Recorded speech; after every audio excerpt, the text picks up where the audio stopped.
Last week, this is how many ants were nesting within the nest. As you can see, that's not really that much at all. However, I think there must have been a large amount of workers and eggs in the outworld, because look at them now.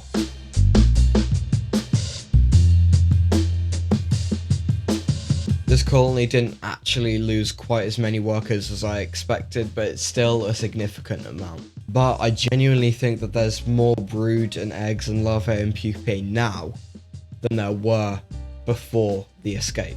But literally all of that doesn't matter at all because I don't know where the queen is. And the queen is the most important member of the colony. Let's take a look at the ants to see if we can find this queen. Now, I can't find the queen, but I think something about the eggs can tell us something about the queen. So now let's watch these eggs like we're chickens. Do chickens like look at their eggs? No, they sit on them. It's a horrible metaphor, just look at these eggs with me.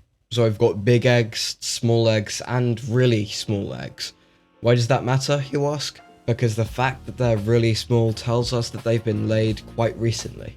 These ants have been back in the nest for coming up to a month now, with no sight at all of the queen. So if the queen has died, the latest she could have died without me seeing is 1 month ago, just before they moved back into the Aesthetic Ants nest.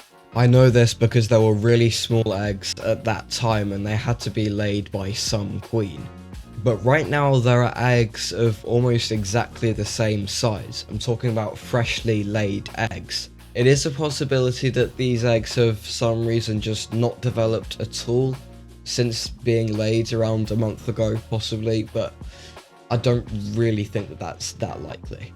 I mean, do these look like month-old eggs to you? So I personally approached the conduit of all knowledge, Ants Netherlands 18, and asked him what he thought.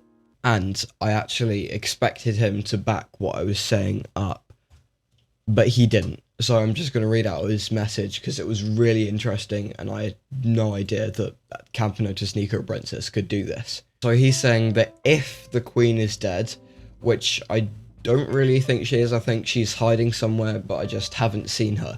But if she's dead, then the eggs that I've seen that are freshly laid are what are called trophic eggs. But these trophic eggs are laid by the workers. No idea at all that they could do this. And then he goes on to say that if these are trophic eggs, that they'll likely not develop and just be used for food. But if they do end up developing and getting bigger, then they'll result in infertile males, which I find really, really interesting. I remember watching an Ants Calendar video a year or two ago that went over this process, but within the Diacama genus, at least that's what I think the video was talking about. But I had no idea at all that this behaviour continued over to the Camponotus genus. In fact, many subfamilies have this ability. For example, a lot of species in the subfamily Formicinae and also in Myrmicinae. He then adds that Camponotus workers are capable of producing unfertilized eggs. Usually they do this when there isn't a queen. But they don't actually do it that often, and the genus Temnothorax is more well known for this trophic egg-laying behaviour in the absence of a queen. So really, these eggs don't actually tell us that much about whether the queen is alive or dead. So we're going to have to go back to the good old method of finding the queen, which I call looking for the queen. We're going to have a brief look in this video, and then I'm going to do an unlisted video with like as much footage as I can find that I've recorded of these ants that I'll put up there.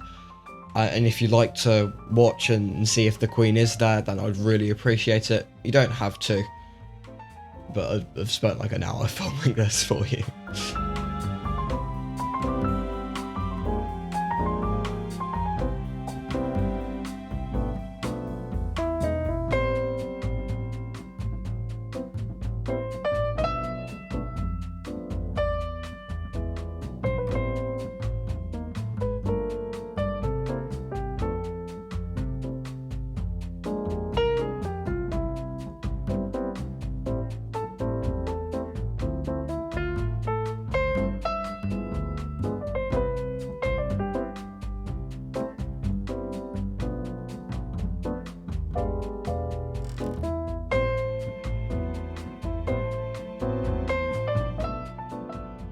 And with that said, if you enjoyed this video or you learned something, then like and subscribe.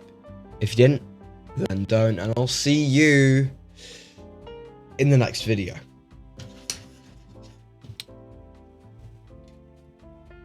How big do you think my channel is going to be by the end of this year? Because one of my friends said that I'm on track for 1K in like March. Will that happen? Only if I continue to make videos. That's the one bit of being a YouTuber that I struggle with, you know, making videos. Everything else is great, you know, getting comments about, oh, you're the best person in the world. No one actually says that, but compliments are nice. Anyway, bye.